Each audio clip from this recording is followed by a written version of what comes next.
Hi guys, and welcome back to another Division video.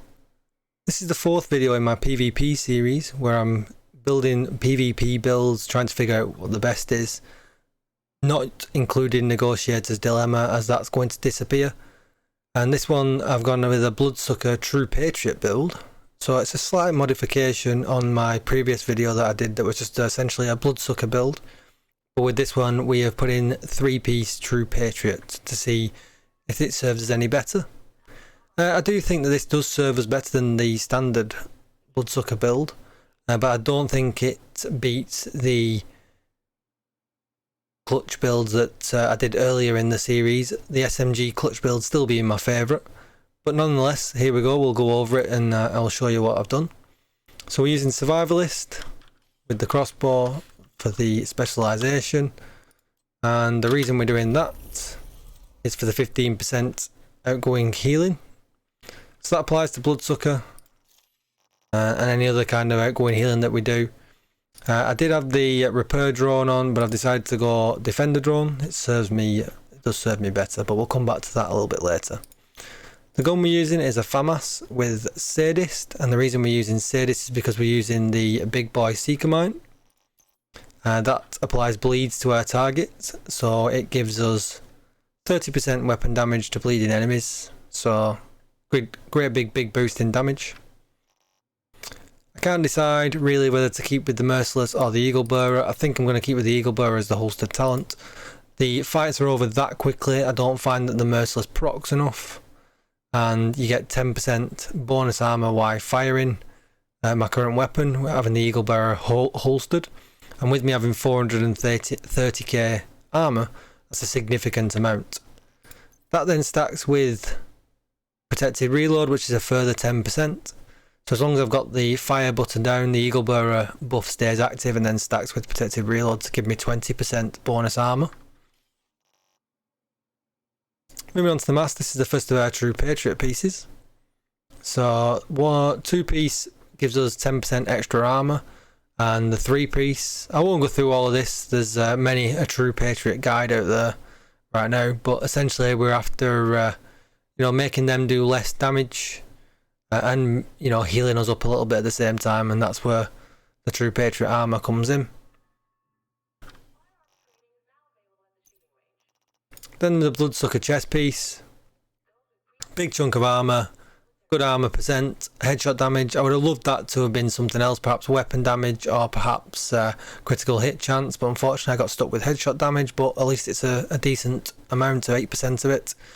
And then Bloodsucker, depleting an enemy's armor adds a stack of 25% bonus armor for 10 seconds, and the max stack is 6.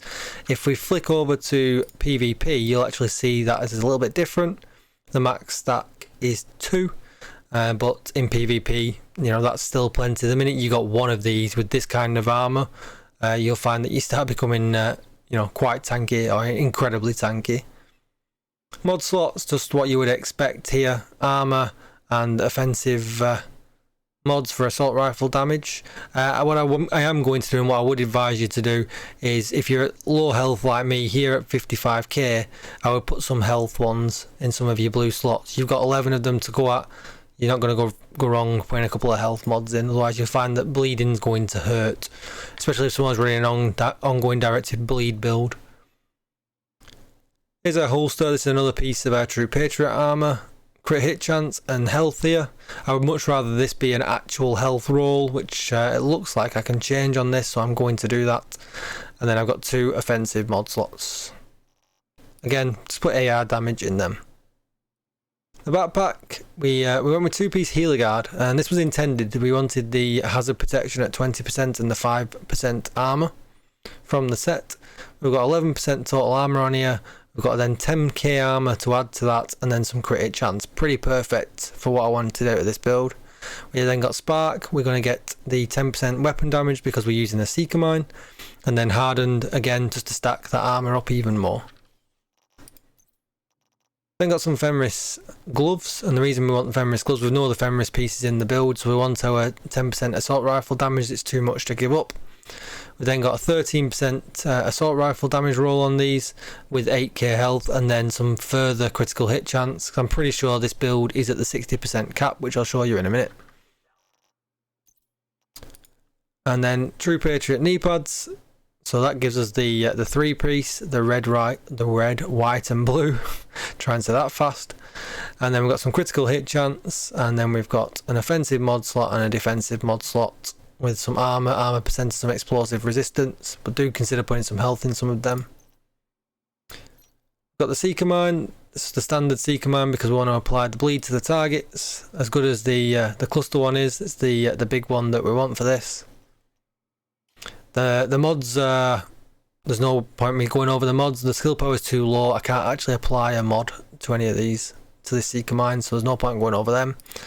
Again, like I said before, I did switch to the Defender drone. I feel like it gives me much more value, but unfortunately, because we're on this specialisation, we can't use the specialisation mods for it, so again, the mods are pretty pointless in that. The grenade, you can run whichever grenade you want. I just run incendiary because I feel like it confuses people, even though it doesn't seem to do much damage. People get confused when they go on fire. So then moving over to the stats, we've got 13.5% PvP weapon damage, we've got 55.5% crit hit chance. I could actually bump that up a little bit. Actually, I could replace one of my red mods with a 5% crit chance mod and put it at 60, so there's always that to think about. 25% crit hit damage, 64% headshot damage, and we'll move down here. We've got 5% all weapon damage bonus, we've got 60% assault rifle damage, and that's about it. No DTE, because I'm not bothered about that because this is a PvP build. Very quickly, now we're at the end of the video, I will go over the red, white and blue in the True Patriot build. So red, white and blue. So when you shoot an enemy, apply a debuff to them. Debuffs are applied in the order red, white and blue, and they cycle every 2 seconds. The red decreases damage dealt by the enemy, and this is the one you're going to see the most of because PvP fights, as you know, are over pretty quickly. So if you can decrease the damage they're doing to you, and especially with you being so tanky, gives you a bit more time to get them killed. White restores armor to friendlies that shoot the enemy, so you're going to be healed to get at this point. It's not a massive heal, but it's okay. Blue boosts the skill haste to friendlies, and that's absolutely pointless to us. So, you know, every 2 seconds, we're hoping by 4 seconds really, the fight is over, and generally they are, so that's what we're looking for on that. But this decrease the damage dealt. I don't know the exact numbers on this, and if anybody knows, please do comment below. I would love to know what they are, but it does seem pretty significant.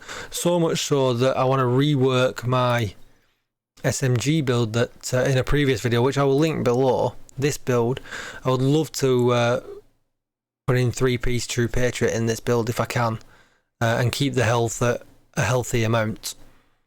So I'll perhaps work on that over the next few days, and in the next video we'll look at see if we can do that, or if somebody who's watching this video right now has done that, an SMG True Patriot build, please do post a link below. I would love to see that.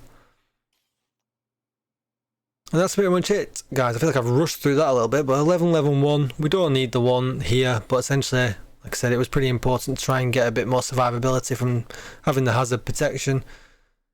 So that was quite nice to have that. That's a pretty good rolled backpack. But yeah, guys, if you have any comments, please do let me know. You can catch me almost every day over on Twitch, twitch.tv/DJTICKLE. Do come and say hi.